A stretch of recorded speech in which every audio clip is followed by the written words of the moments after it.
క్రీస్తులోనికి వచ్చిన తర్వాత క్రీస్తు యేసు సంబంధము అయిన పిమ్మట మనము నీతి విషయమే నిర్బంధము కలిగిన వారిగా ప్రవర్తించాల్సింది ఖచ్చితంగా.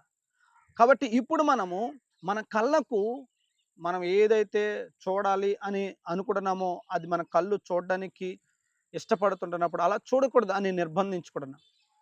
మన హృదయము ఇలా ఆలోచిస్తుంది. అరే! ఇది దైవ చిత్తానుసారమైన ఆలోచన కాదు. ఇది దురాలోచన.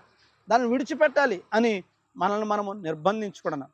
మన కాళ్ళు చేయకూడని పనులు చేయడానికి ప్రవర్తిస్తుంటున్నాయి. వాటిని ఇలా ప్రవర్తించకూడదు అని మనం నిర్బంధించుకుంటున్నాం. ఇలాగున మన యొక్క శరీరములను, మన యొక్క ప్రాణములను, మన యొక్క ఆత్మను మనము నిర్బంధించుకుంటున్నటువంటి వారిగా ఉండి ఉన్నాం. క్రీస్తునందు ప్రియులారా, ఇప్పుడు మనకి నిర్బంధము ఏమై ఉన్నది? నిర్బంధము ఏ రీతిగా కలిగింది? నిర్బంధం